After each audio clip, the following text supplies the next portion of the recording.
வாழ்க வையகம், வாழ்க வையகம், வாழ்க வளமுடன்.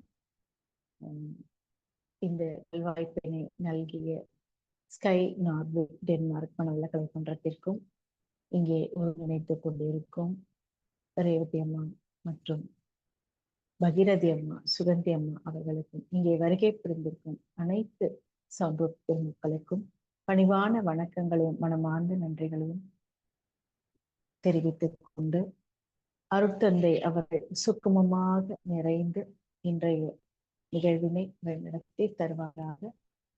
வாழ்க வளமுடன். இந்த சிறப்பு திருப்பதியை சுகந்தி அம்மா அவர்களுக்கும் இறைவணக்கம் திருமணத்தை அம்மா அவர்களுக்கும் அனைவரும் மண்டலங்கள் வாழ்க வளமுடன். அன்புடைமை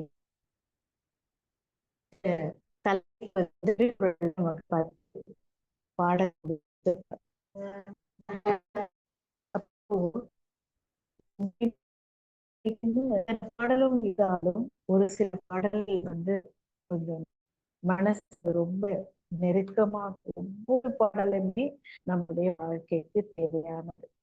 ஒவ்வொரு குரலுமே அன்போடு இயைந்த வழக்கென்ப என்போடு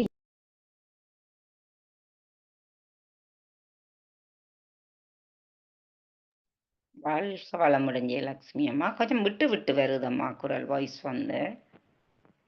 வாழ்க வளமுடன் வந்திருக்கு. வாழ்க வளமுடன் அம்மா. வாழ்க வளமுடன். அன்புடைமையில அன்போடு இயைந்த வழக்கென்ப ஆறுயிர்க்கு என்போடு இயைந்த தொடர்பு. அன்புடன் இணைந்த செயல் அப்படிங்கிறது சிறந்த உயிர்களின் உடம்புடன் உயிர் கொள்ளும் தொடர்பு போன்றது. அதாவது நம்மளுடைய உயிருக்கும் உடம்புக்கும் பொருந்தி இருக்கின்ற உறவு. இதுதான் அந்த இயைந்த தொடர்பு அப்படின்னு சொல்றாங்க. இந்த உறவு இப்ப நமக்கு மகரிஷி உடல், உயிர், மனம் அப்படிங்கிறதுக்கு எல்லாத்துக்கும் ஒரு ஒருங்கிணைந்த தொடர்பை ஏற்படுத்தி இருக்காங்க. அப்ப இந்த மாதிரி ஒரு இணைந்த இயைந்த தொடர்பு அப்படிங்கிற உறவு இருக்கு இல்லையா, அது அன்போடு பொருந்தி வாழும் வாழ்க்கையின் பயன் அப்படின்னு சொல்லுவாங்க. எப்படின்னா, இப்ப நம்ம வாழ்க்கையில வாழ்றோம், நம்ம உடம்பு, மனசு, உயிர் எல்லாமே இருக்கு. இது நமக்கு மகரிஷி தான் குடும்பம், சுற்றம், ஊர், உலகு இந்த 5 வகை கடமைகள்னு கொடுத்திருக்காங்க. அப்ப முதல் கடமை அப்படிங்கிறதே முதல் அன்பு நம்ம மேல வைக்கணும். இப்போ நம்மளை நாமே ரொம்ப நேசிக்கிறதுக்கும் அன்பு காட்டுறதுக்கும் நாம பழகினா மட்டும்தான் நம்மளால பிறரிடம் அந்த அன்பை கொடுக்க முடியும். அப்ப இங்கேயே அன்பு நமக்கு கம்மியா இருக்கு அப்படின்னா மற்றவங்க கிட்ட அதை எப்படி நம்ம தாராளமா கொடுக்க முடியும்? இப்ப ஏன் அன்பு குறைவா இருக்கு அப்படின்னா, நிறைய நம்ம சேர்த்துட்டு விளங்கின பதிவோட வந்தாலும் பிறந்தது முதல்ல நாம என்னெல்லாம் நினைக்கிறோமோ, பேசுறோமோ, செயல்படுத்துறோமோ அது எல்லாமே இந்த வாழ்க்கையில உள்ளடங்கி இருக்கு. அப்போ எங்கெல்லாம் குறைவா இருக்குன்னு பார்த்தா அதை நாம சமன்படுத்தணும். அந்த எப்படி நம்ம ரோட்ல மேடும் பள்ளமுமா இருக்குதோ, ஒரே தரைதான், ஒரே மண் தரைதான், ஒரே ரோடு தான், அது மேடும் பள்ளமுமா இருக்கு. இப்ப இதே நம்ம பைபாஸ் ரோட்ல போறோம் அப்படின்னா அது எப்படி சீரா இருக்கு, அங்க எங்க மேடும் பள்ளமும் இருக்காது. அப்ப அன்பு அப்படிங்கிறது ஒரே சீராக இருக்கணும். சீராக இருக்கிறதுக்கு நம்ம மனசை வளப்படுத்திக்கணும். அதற்கு நமக்கு மகரிஷி அழகான பயிற்சிகள் கொடுத்திருக்காங்க. அன்பு மூலமா மட்டும்தான் நம்ம வீடு பேரு கூட அடைய முடியும். அன்பிரக்கம் தொண்டு தவம் ஈகை இன்சொல் ஆன்மீக நெறியாகும். அன்பு, இரக்கம், தொண்டு, தவம், ஈகை. ஈகை அப்படிங்கிறது எல்லாருக்குமே தெரியும், உதவுறது. இன்சொல், இனிமையாக பேசக்கூடிய சொற்கள் எல்லாமே இன்சொற்கள். அதுல யாரையும் மனசு காயப்படுத்தாத இன்சொற்களாக, அதுதான் இன்சொற்கள். அதுல மீதி எல்லாம் வன் சொற்களாக இருக்கும். அதாவது வன்மம் நிறைந்ததாக கடுமையான சொற்களாக மாறிடும். அதனால்தான் எல்லாருமே மகரிஷியும் சரி, திருவள்ளுவரும் சரி, எல்லா மகான்களும் ஞானியர்களும் சித்தர்களும் அன்பு அன்புதான் கடவுள் அப்படின்னு சொல்லியிருப்பாங்க. அந்த அன்புதான் அறிவாகவும் இருக்கு அப்படிங்கிறது நமக்கும் எல்லாருக்குமே தெரியும். இப்ப இதுதான் ஆன்மீக நெறியாகும். போற்றி காக்க துன்பங்கள் குறைந்து வரும். எந்த அன்பு, இரக்கம், தொண்டு, தவம், ஈகை, இன்சொல் ஆன்மீக நெறி. இதை போற்றி காக்க துன்பங்கள் குறைந்து வரும். இதை நாம மதித்து போற்றி இதை காத்து நடந்து வந்தால், காத்து அப்படிங்கிறது அதையே பின்பற்றி அதையே நாம வாழ்க்கையாக நம்மளுடைய இயல்பாக மாற்றி கொண்டு வரும்போது துன்பங்கள் இயல்பாக குறையும் அப்படின்னு சொல்றாங்க. மேலும் தெய்வ துணை கிட்டும். இதுக்கு மேல என்ன, எல்லா பக்கமும் சுத்தவெளி தான் இருக்கு.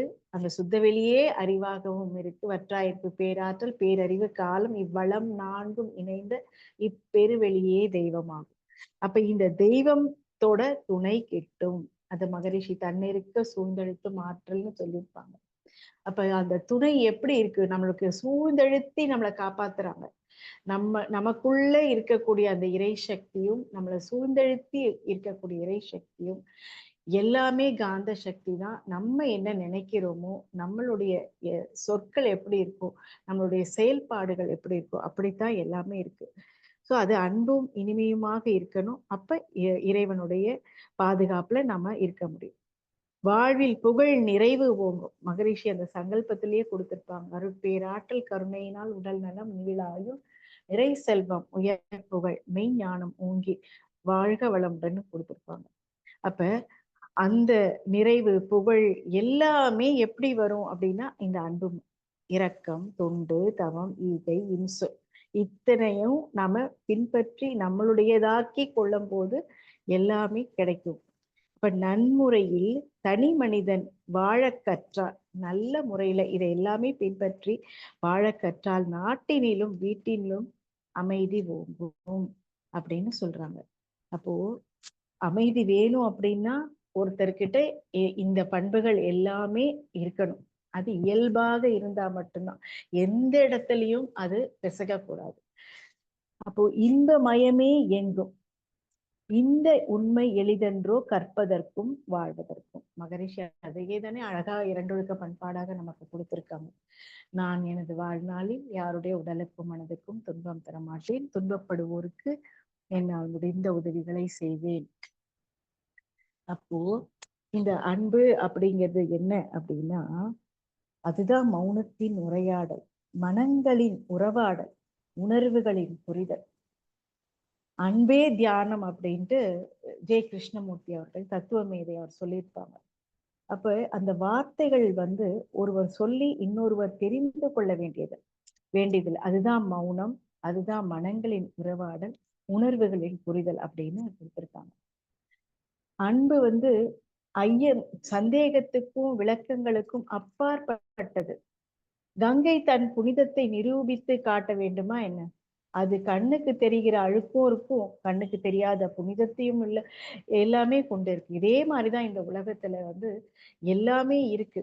ஆனா அதற்குள்ள அன்பு அப்படிங்கிற அந்த இறை சக்தி எல்லாருக்குள்ளயும் இருக்கு. அப்ப அன்பு உடைமை அப்படின்னா அன்பு உடையவர்கள் அப்படின்னு அர்த்தம். அன்பு உடையவர்கள் எல்லாருமே அன்புடையவர்கள் தான். ஆனா ஒரு சாராருக்கு மட்டும், இப்ப ஏன் புருஷன் ஏன் பிள்ளைங்க அப்படின்னு அந்த ஒரு எல்லை கட்டிய நிலையில எல்லாருமே வாழ்க்கை நடத்திக்கிட்டு இருக்காங்க. இது என்னுடைய புத்தகம். அப்ப அந்த இடத்துல என்ன ஆகுது அப்படின்னா தான் தனது அப்படிங்கிற அதிகார பற்றும் பொருள் பற்றும் ஆயிடுது. அப்ப இந்த இடத்துல என்ன ஆகும், அப்ப அந்த 6 குணங்கள் வர ஆரம்பிச்சு. பேராசை, சினம், கடும்பற்று, உயர்வு தாழ்வு மனப்பான்மை, வஞ்சம், முறையற்ற பால் கவர்ச்சி, இது எல்லாமே அது கூடவே வந்துடும். எப்போ தான் அப்படின்றது அந்த நம்ம உடம்புக்குள்ள நம்மளை சுத்தி உள்ளவங்க, என்னுடைய சொந்த பந்தம், என்னுடைய உறவுகள், என்னுடைய நட்பு அப்படின்னு பார்க்கும்போது அந்த இடம் வரைக்கும் தான் அவங்களுடைய அன்பு இருக்குமே தவிர மனசு விரிய இருக்காது. அப்ப அன்பு அப்படின்னா எல்லையற்றது, நீக்கமற இருக்கக்கூடியதுதான் அன்பு. அந்த இடத்துல ஒரு ஒரு எந்த இறை சக்தியில இம்மி அளவும் பிசகாம அதனுடைய இயக்க ஒழுங்காற்றல் சுத்த வெளியிலே இருந்து இறை துகளாகி விண் துகளாகி விண் வந்து மூலகங்களாகி அந்த மூலகங்கள் தான் நம்ம உயிராகவும் இருக்கு. அதேதான் கோள்களாகி பஞ்சபூதங்களாகி ஓரறிவாகி ஈரறிவாகி மூவறிவாகி மனிதன் வரைக்கும் 6 அறிவு வரைக்கும் வந்திருக்கு. அப்போ அந்த ஓரறிவுன்னும் போதே அந்த தாவரம் அந்த உணவு தேவைன்னு அது இறை சக்திக்கு எப்படி தெரியும்? சரி அதெல்லாம் ஓகே. அதெல்லாம் கூட அந்த நம்ம உடம்புக்குள்ள நாம இயற்கையா நாம சுவாசிக்கிற மூச்சு காற்றோ, இல்ல நம்ம பேசும் சொற்களோ, நம்ம கண்களை விரித்து பார்க்கும் போதோ, காதுகள் கேட்கும் போது, இது எல்லாமே எப்படி நடக்குது அப்படின்னு கொஞ்சம் யோசிச்சு பார்த்தோம்னா, இறை சக்தியுடைய அன்பு கருணையும் நமக்கு தெரிய வரும். அப்போ இறைவன் வந்து எல்லா இடத்துலயுமே நீக்கமறதான் இருக்காங்க. இத வந்து நாம உணர்றதுதான் இல்ல. எல்லாம் இப்ப நம்ம சாப்பிடுற சாப்பாடு 7 தாதுக்களா மாறி, தேவையில்லாத கழிவாக உடம்ப விட்டு அதுவே அன்பும் கருணையுமா வெளியேறுது. எப்படி ஏறுது? அதுதான் அறிவு. இறைவனுடைய அறிவாற்றல் வந்து அன்பாக, கருணையாக நம்ம உடம்புக்குள்ள இருக்கு.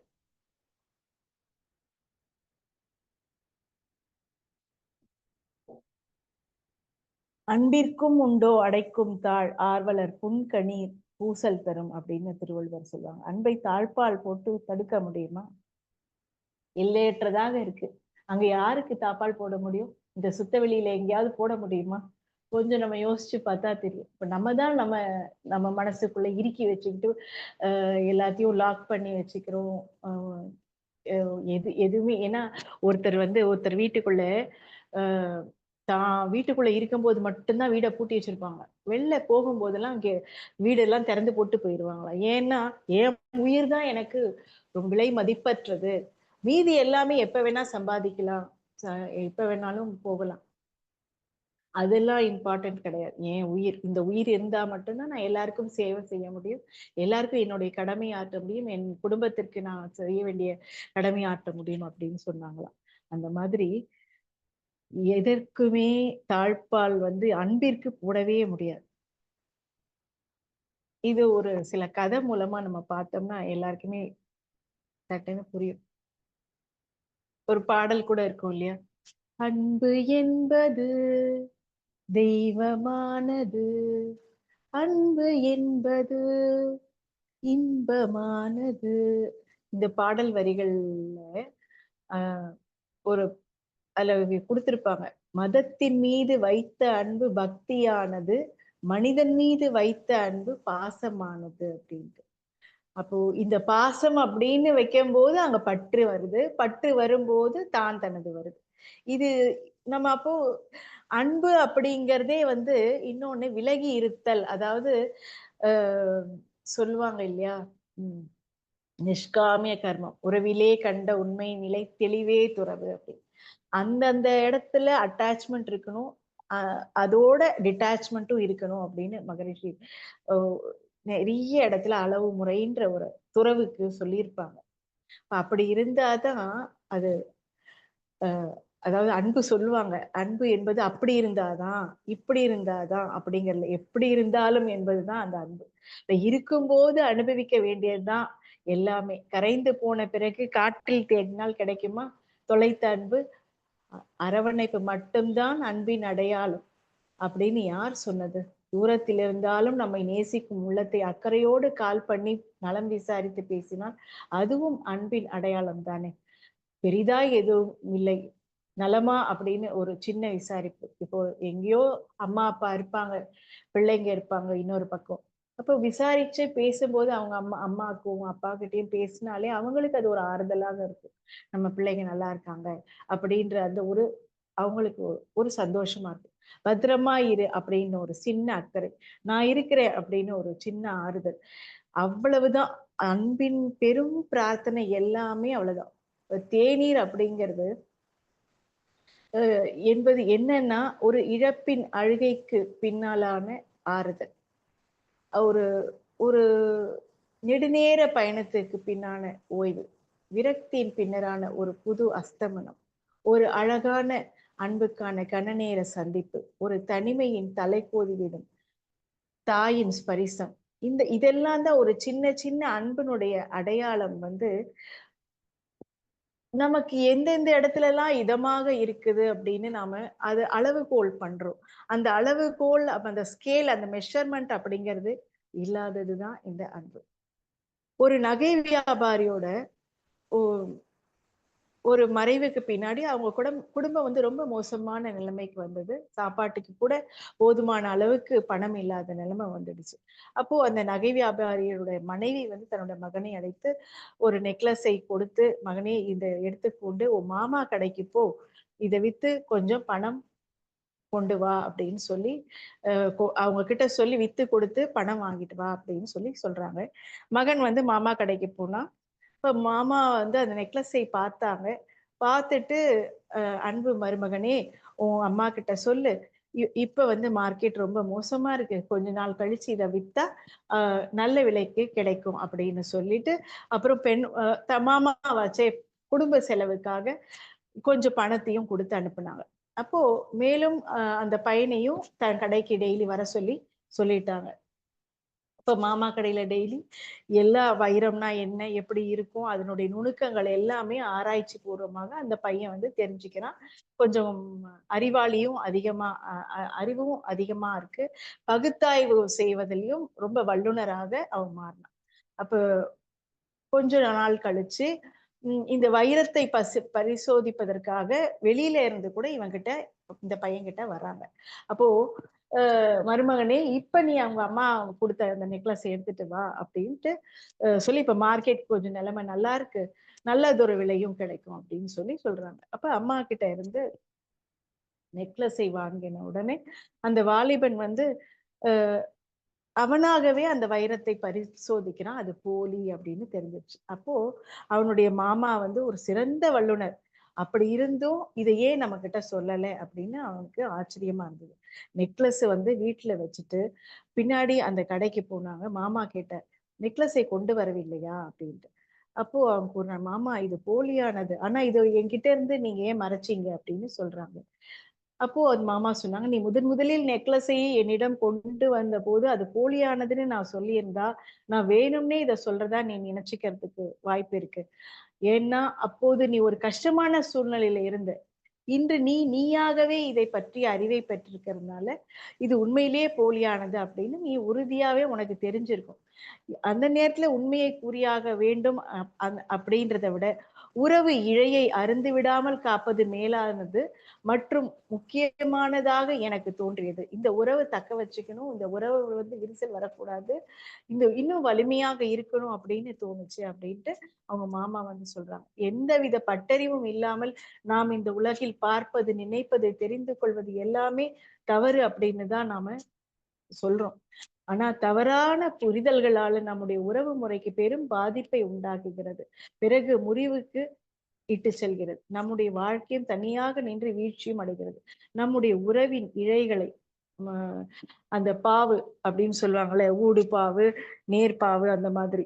அதெல்லாம் அறுந்து விழாதவாறு பாதுகாத்து வாழணும் அப்படின்னா, அதுக்கு அன்பு ரொம்ப முக்கியம். உறவு ரொம்ப முக்கியம். இந்த மாதிரி இன்னொரு ஒரு சின்ன கதையோட நான் பார்க்கலாம்.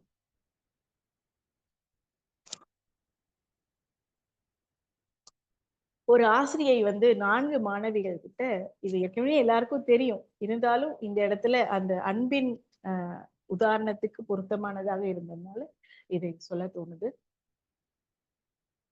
ஒவ்வொரு மாணவிகளும் ஒரு ஒரு 4 மாணவி கிட்ட போ சொன்னாங்க. ஒரு மாணவி கிட்ட கையில வந்து மலர் இருந்தது.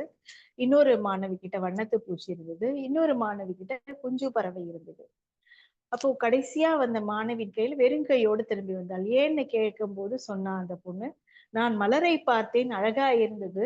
செடியிலேயே இருக்கட்டும் அப்படின்னு விட்டுட்டேன். வண்ணத்து பூச்சியை பார்த்தேன், அழகா இருந்தது. சுதந்திரமாய் பறக்கட்டும் என்று விட்டுவிட்டேன்.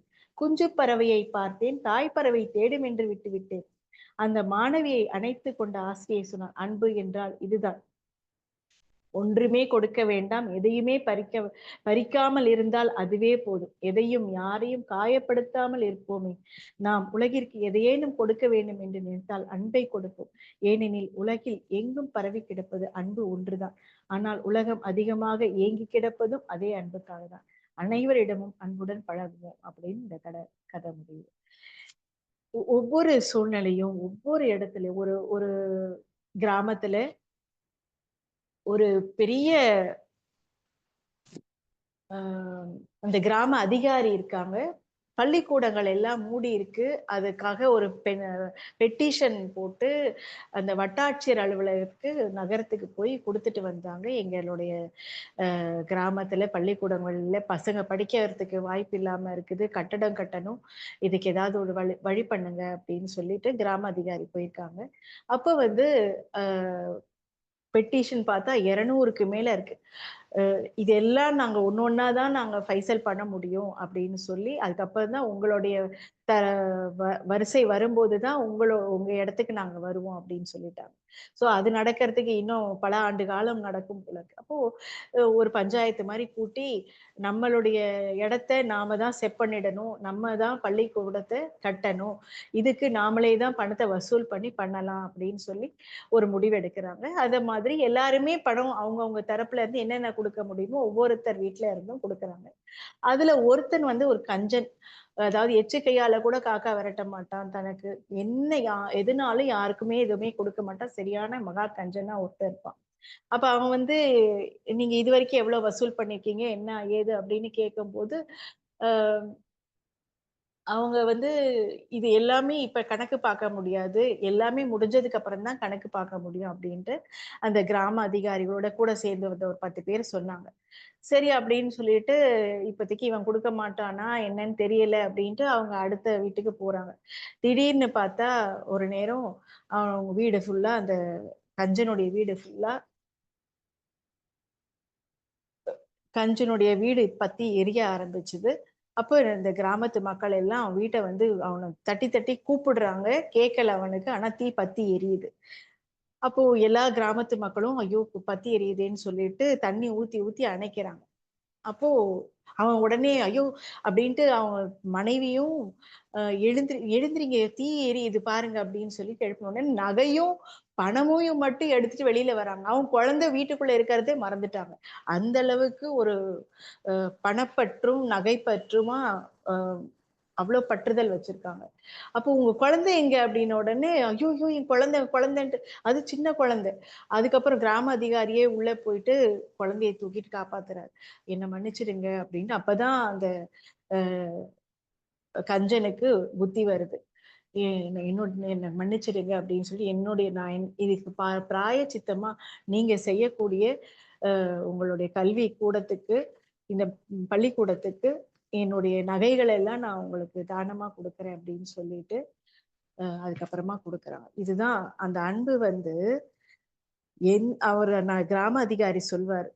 "நீ எதுவுமே இந்த கிராமத்துக்கோ, ஒருத்தருக்குமே எதுவுமே செய்யல.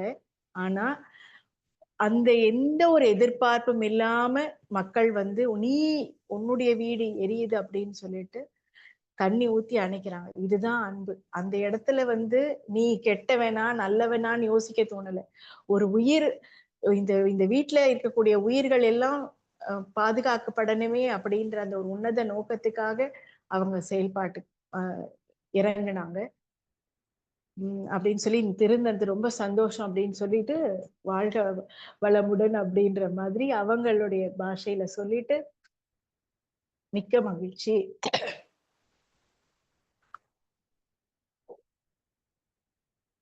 இப்ப அந்த கஞ்சனுடைய மனசு மாறிச்சு.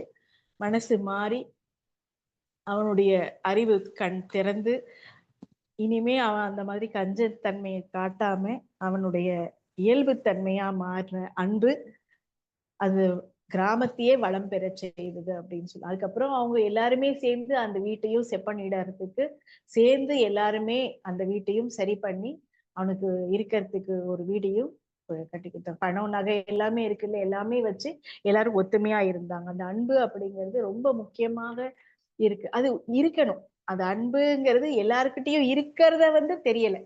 அப்ப எங்க வந்து அ மறையப்படுதுன்னா, அந்த கோபம், வெறுப்பு இதெல்லாம் எழுச்சி பெறும்போது அந்த அன்பு வந்து குறைய ஆரம்பிச்சுடுது. இப்ப இது எழுச்சி பெறாம இருக்கணும்னா, அன்ப மட்டும் ஓங்க செய்து கொண்டே இருக்கணும். அப்ப ஒருவரின் அன்பு எப்படி இருக்கணும்னா, அதுதான் அவருடைய இரக்கம். அந்த அன்பு, விழி அன்பு, மொழி கருணை. அழகாக தலைப்பு குடுத்திருந்தாங்க. அந்த ப்ரோமோ வீடியோக்கு.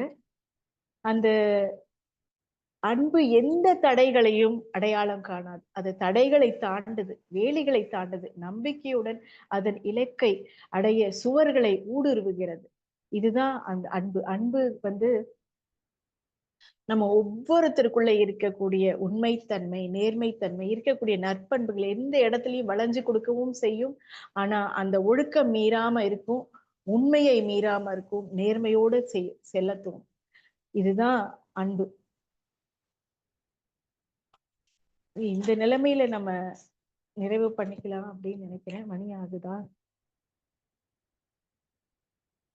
இன்னும் ஒண்ணே ஒண்ணு மட்டும் சொல்லிட்டு நிறைவு பண்ணிக்கலாம்னு நினைக்கிறேன். ம். அதுதான். அகத்தின் அழகு முகத்திலே அப்படின்னு சொல்லுவாங்க. அந்த ப்ரோமோ வீடியோல சொல்லியிருக்கு. அப்ப கண்களிலே அப்படின்னா எல்லாருக்குமே நமக்கு கண்கள் வழியா தானே காந்தம் வெளிய வருது. வாய் வழியாகவும், காது வழியாகவும், மூக்கு வழியாகவும் வருது அப்படின்னாலும், கண் பார்வை அப்படிங்கிறது கண்ல தெரிக்கிறது. கருணை ஒளி. இப்ப வள்ளலார் ஐயாவுடைய கண்கள், நம்மளுடைய மகரிஷி அவர்களுடைய கண்கள் பார்த்தா, அப்படி ஒரு ஜீவ ஒளி இருக்கும். அவங்களுடைய கண்கள் அந்த கண்ணாடி போட்டிருப்பாங்க மகரிஷி. அதுல வந்து அந்த கண்ணாடியில பட்டு அந்த அந்த அவங்களுடைய காந்த அலை வந்து அந்த லென்ஸையே மறைக்கிற அளவுக்கு இருக்கும். அவ்ளோ பவர்ஃபுல்லா இருக்கும். அவங்களுடைய காந்த ஆற்றல் எந்த அளவுக்கு வரைக்கும் அவங்களது ஊடுருவுது. நம்ம பாசஸ் வாங்கும்போதே, கைகள் மூலமா பாசஸ் வாங்கும்போதே நமக்கு எவ்வளவு தூரம் ஊடுருவுது.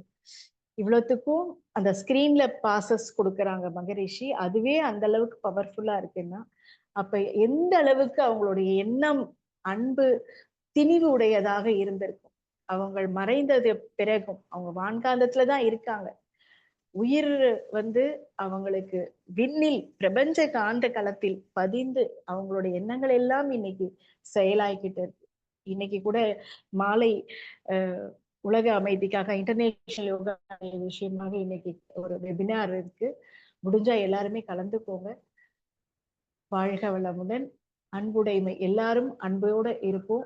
மகிழ்ச்சியோட இருப்போம். நம்மளுடைய தான், குடும்பம், சுற்றம், ஊர், உலகு இந்த அளவுல நம்மளுடைய அன்பை விரித்து விரித்து விரித்து எல்லையற்றதாக இருக்கக்கூடிய சுத்தவெளியோடு அன்பையும் சேர்த்து கலப்போம் என்று கூறி இந்த நல்வாய்ப்பினை நல்கிய அனைவருக்கும் மனமார்ந்த நன்றிகள். அனைவரும் ஒரு பேராற்றல் கருணையினால் உடல்நலம், நீளாயுள், நிறை செல்வம், உயர் புகழ், மெய்ஞானம் ஓங்கி வாழ்க வளமுடன், வாழ்க வளமுடன், வாழ்க வளமுடன். நன்றிங்கம்மா. வாழ்க வளமுடன்.